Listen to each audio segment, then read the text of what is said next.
A human soldier, endowed by an alien queen with a powerful helmet capable of controlling the universe, must grapple with the weight of this power, confronting the complexities of loyalty, love, and the consequences of wielding godlike authority. Elias Carrington had never thought his life would pivot around a helmet. Not one that shimmered like a fragment of the cosmos itself, not one that hummed with unspoken power, and certainly not one that smelled faintly of ozone and burnt marshmallow. The mission that had been supposed to be routine, observe a distant outpost on the fringes of the Orion expanse, had gone spectacularly sideways the moment his shuttle's autopilot had glitched, catapulting him directly into the alien queen's throne chamber. He tumbled through the airlock, arms flailing like a man auditioning for a zero-gravity ballet, and somehow managed to land face-first on a polished floor that reflected the galaxy above in crystalline panels. "Smooth, Elias," he muttered to himself, wiping a smear of sweat off his forehead as a floating snack drone whizzed past, spraying him with neon-green gel that stuck to his uniform like sentient glue. Truly heroic.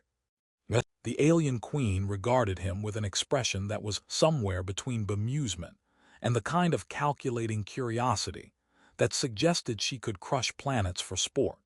She had the form of a human woman, but the long, elegant ears that curved skyward made her seem like a living harp, each movement a delicate note in some alien symphony. Her eyes caught the light of the floating stars, refracting silver like liquid mirrors, and the faint bioluminescent glow tracing her jawline gave her smile an ethereal, slightly mischievous quality.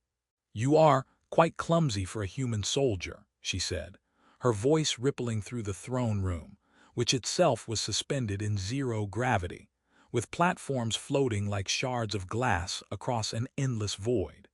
Elias coughed, trying to sound composed. Thank you. I've been training for years to be spectacularly unremarkable." She floated closer, her presence shifting the gravity subtly, and gestured to a pedestal that materialized from a swirl of holographic light. Atop it rested the helmet, luminous and impossibly intricate. Symbols shifted across its surface, folding and unfolding like tiny galaxies trapped in bronze. A faint hum reverberated in the chamber, and Elias felt it tug at his very thoughts. "That helmet," the queen explained, "is not simply a tool. It is a conductor of the universe's symphony. With it, one can bend the cosmos, reorder stars, and even sway the fates of civilizations." Elias swallowed and glanced at the helmet, then back at her and muttered under his breath, "So, a universal remote, basically." She arched an eyebrow, and her ears flicked with amusement. "If you survive it, perhaps you will see the humor in your joke." Elias tentatively stepped closer, the floor beneath him floating just slightly as he moved, as if the universe itself were playing keep away. He lifted the helmet with both hands, and the moment he touched it, visions of distant galaxies, swirling nebulae, and civilizations he had never dreamed of flickered across his mind. Every whisper of power made his stomach twist. "Okay," he said, shifting nervously, "so this thing doesn't come with an off switch, does it?" The queen's laugh filled the chamber, a sound like chimes in a solar wind. "No, Elias, it has no off switch. It only has responsibility." The absurdity of the situation hit him. Here he was, a mere human soldier, tasked with holding a device capable of cosmic dominion, and the queen of an empire so vast it spanned multiple dimensions was casually expecting him to be. What? Competent, heroic, polite. He settled for humor. "Right," he said, pointing at a hovering holo display of a star system about to be rearranged. "So if I accidentally nudge this planet into a star, will I be fined, or is there, like, community service?" The queen's ears twitched, a gesture he decided was probably the alien equivalent of laughter. "Perhaps community service," she said. "Or perhaps the universe will simply correct itself after a spectacular light show." The chamber's platforms shifted, and Elias floated awkwardly to a new position, nearly colliding with a holographic model of a supernova. He waved his arms. "Whoa, okay, Zero-G sarcasm in action. Universe, I mean no harm, yet. The queen observed him with a mixture of patience and mild exasperation.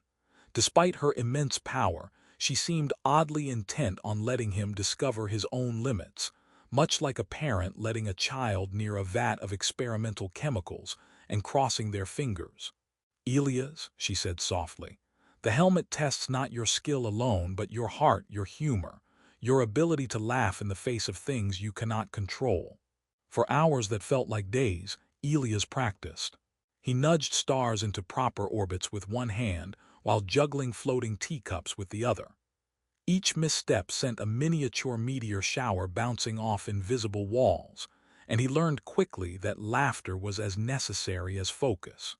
Occasionally, the queen would demonstrate subtle feats, turning an asteroid field into a choreographed display of light, or gently repositioning a rogue comet, all the while teasing him about his lack of finesse. "Try not to break the cosmos today, soldier," she'd murmur with a smile, and Elias would respond, "Not promising anything, but I'll leave a note for the galaxies." As the day stretched on, the strange camaraderie between them grew. The queen's long ears twitched whenever Elias cracked a joke, and he began to feel a connection beyond duty. She was formidable, yes, and terrifying in ways he could barely fathom, but she also had a sly sense of humor and a curiosity about humanity that warmed the void between stars.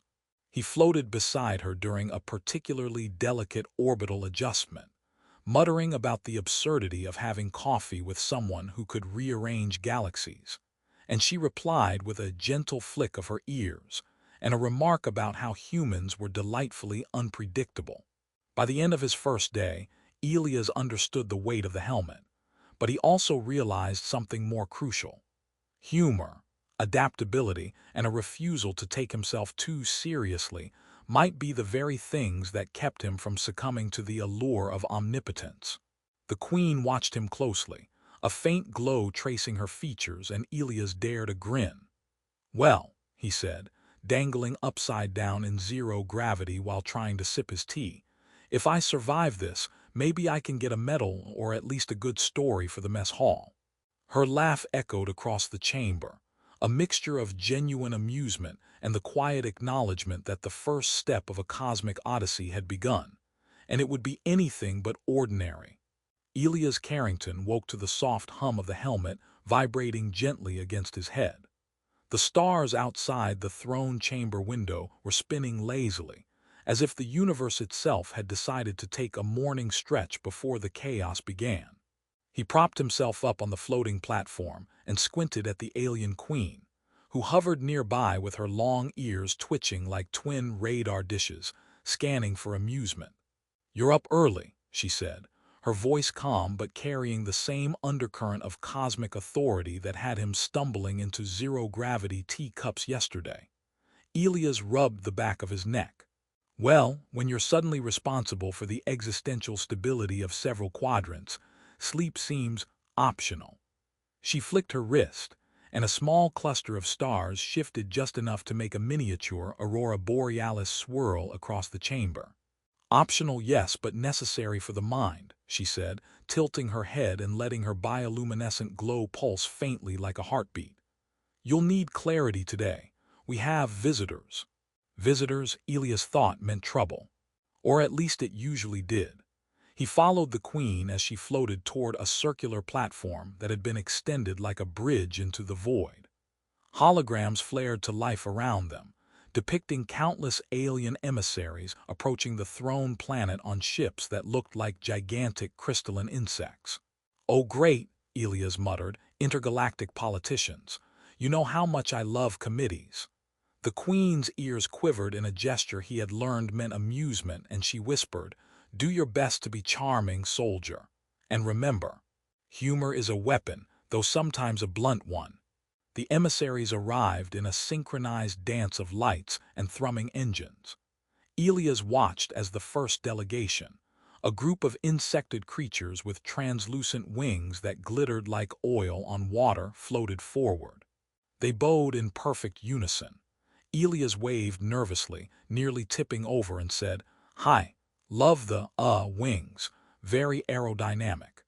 The leading insectoid tilted its head in what Elias assumed was confusion, or perhaps the alien equivalent of an eyebrow raise. One of the smaller emissaries squeaked a sound that could have been laughter or an insult, and Elias waved both hands, muttering, "No offense. I'm still figuring out human diplomacy versus universal chaos." The alien queen floated beside him, her ears flicking toward the emissaries in what seemed to be a combination of pride and warning. "Elias," she said, "the helmet senses their intent. Pay attention, but do not act rashly.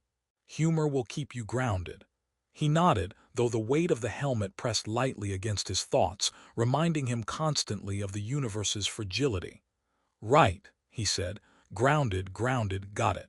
I'll try to be funny and diplomatic, without accidentally destroying a moon or offending anyone." As the discussions began, the absurdity of the situation became quickly apparent. The emissaries debated over who controlled which quadrant, each argument punctuated by a series of lights, sonic vibrations, or holographic data bursts that Elias struggled to interpret. Every time the conversation threatened to spiral into a potential galactic war, Elias inserted a joke, usually terrible but somehow effective. "If this keeps up," he said, pointing to a hologram of two planets wobbling perilously close to collision, "someone's going to owe the universe a cosmic traffic ticket." There was a pause.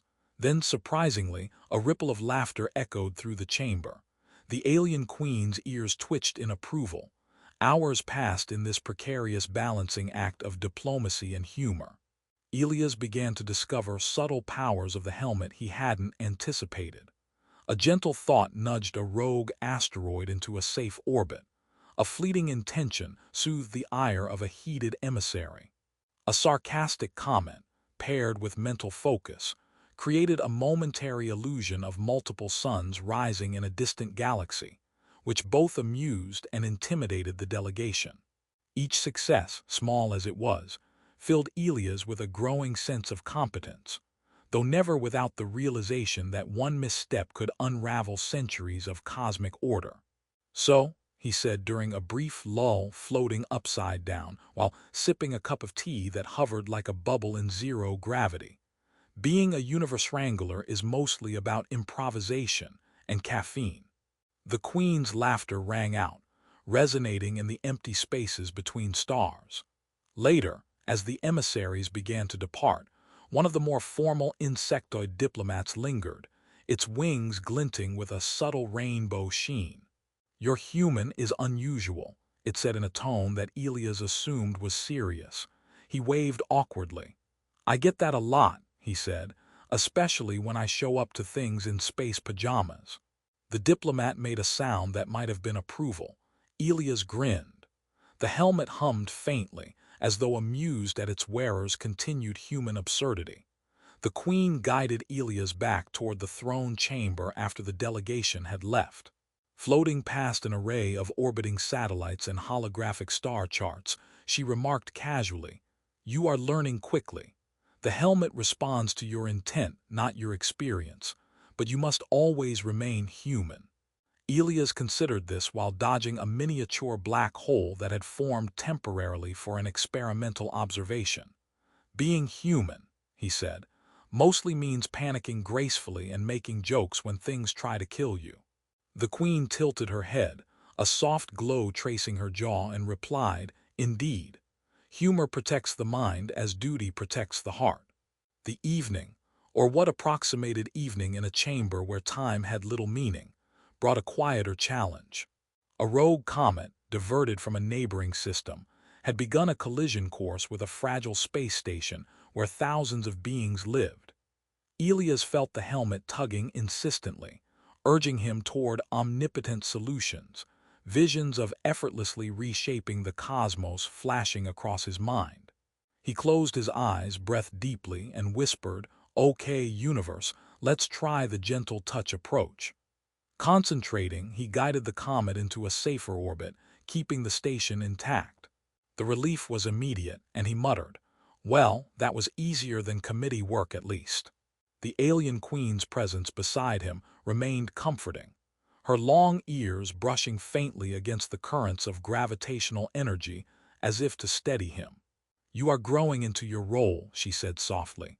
"But remember, Elias, the helmet is a reflection of yourself. Your choices, your humor, your empathy, all are magnified." He nodded, floating beside her in silence, allowing the vastness of the galaxy to wash over him.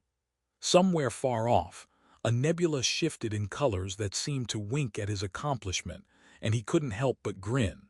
"Well," he said, "if saving the universe includes coffee breaks, zero-G teacups, and cosmic humor, I think I can handle the paperwork."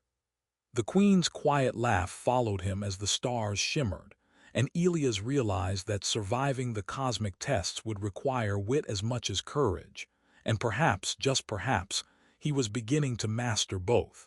By the time the chamber dimmed to mimic the subtle cycles of a distant star, Elias felt a new confidence. The universe was vast, unpredictable, and occasionally absurd, but with the alien queen at his side and humor in his arsenal, he might just navigate the helmet's godlike responsibilities without collapsing into panic or cosmic calamity. He floated on the edge of the throne platform, gazing at the swirling galaxies beyond, and said under his breath, "Tomorrow, maybe I'll try not to accidentally create a supernova during breakfast." The Queen's glowing ears flickered in approval, a gentle reminder that even in the weight of omnipotence, laughter could tether a human heart to the stars. Elias floated in the center of the throne chamber, the helmet humming faintly around his head, a pulse in sync with the rhythm of the galaxy itself. The alien queen hovered nearby, her long ears quivering softly like twin cosmic antennae, observing him with an intensity that made the stars themselves seem to hold their breath. Today was different. The emissaries had returned, this time in greater numbers, and the intergalactic tribunal had convened. Ancient beings who had watched civilizations rise and fall were assembled in a grand, gravity-defying courtroom that stretched infinitely in all directions, suspended on platforms that twisted like Möbius strips. Elias' heart thumped nervously as he floated above the center, the helmet whispering possibilities too vast for any one mind to fully grasp. "Well," he muttered to himself, "this is either diplomacy or a really elaborate game of cosmic dodgeball." The tribunal's leader, a creature that looked like molten crystal frozen mid-scream, spoke first. Its voice vibrated through the chamber, reverberating in Elias' bones. "Human soldier," it said, "you bear the helmet of ultimate power. How do you intend to wield it?" Elias swallowed and straightened, remembering the Queen's guidance. Humor could be a shield. He cleared his throat. "Well, I was thinking of organizing a galaxy-wide potluck first, just to make sure everyone's on good terms before I accidentally move a planet into another star. You know, courtesy first." A ripple of confused murmurs went through the tribunal. One being, a floating mass of eyes and tentacles, clicked its appendages, and a sound that Elias decided was a snort of amusement. The Queen's ears twitched in approval, a subtle reminder that even in the gravest moments, wit could carve space for humanity. Arguments erupted, accusations of misuse and threats of cosmic imbalance flaring in visual bursts that twisted the chamber into kaleidoscopic chaos. Elias closed his eyes briefly, taking a deep breath, and allowed the helmet to filter his thoughts. Instead of seeing each accusation as a threat, he saw the being's intentions, their fears, and their hopes. Slowly, he guided small corrections, nudges that realigned the galaxies under dispute, subtle adjustments that averted planetary collisions and stabilized orbiting moons. He interspersed these interventions with jokes, light quips that softened even the oldest tribunal members. "I promise," he said aloud as a miniature supernova flickered harmlessly nearby. "I'm more into rearranging furniture than annihilating civilizations." Some of the tribunal blinked in surprise, while others, to Elias' astonishment, laughed. Hours passed, time stretching and bending in the weightless chamber. Elias' confidence grew with each success. He realized that wielding the helmet was not about domination or fear. It was about responsibility, compassion, and the ability to act with restraint. The helmet had tested his mind, but the tribunal had tested his heart, and humor, he discovered, was the lens through which he could see both clearly. By midday, in some distant, arbitrary measure of time, the tribunal fell silent, awaiting his verdict. Elia's gaze met the queen's. Her long ears brushed against faint gravitational currents, and her eyes glimmered with quiet pride.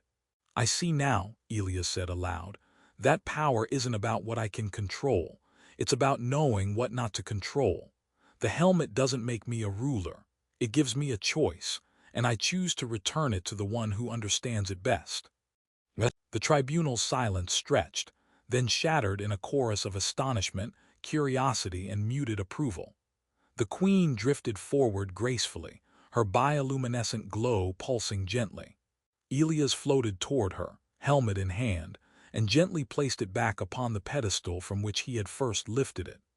The ancient artifact hummed softly, acknowledging the decision, and the chamber seemed to exhale, a subtle pulse of cosmic energy washing over every platform, every star, every being present. "You've done well, human soldier," the queen said, her voice a soft melody against the vast backdrop of stars. "You've proven that the universe can be guided not by fear, but by wit, humility, and a sense of humor." Elias grinned. "So, I'm officially the galaxy's first stand-up cosmic mediator." She laughed, a sound that rippled across light years, and even the tribunal seemed to respond with flickers of color and motion, as though the stars themselves joined in the levity. After the tribunal dispersed, Elias and the queen remained alone, floating in the serene aftermath of interstellar diplomacy. He marveled at the quiet elegance of the chamber, at how the stars seemed to pulse in rhythm with the queen's subtle gestures. "You know," he said, dangling upside down for no particular reason other than habit, "I came here expecting battle, chaos, and maybe death. Instead, I got this." He gestured to the galaxy, spinning slowly, radiant and whole, as if nothing had been at stake at all. "It's beautiful and terrifying, mostly beautiful, though." The queen's ears twitched, a gesture that had become almost comforting over these long days. "You've grown, Elias," she said softly. "Not in power, but in understanding. You see responsibility not as domination, but as stewardship, and that makes all the difference." Elias smiled, letting the stars wash over him, feeling the weight of the helmet not as a burden but as a lesson. Humor, empathy, courage, they had been his weapons as much as the helmet had been.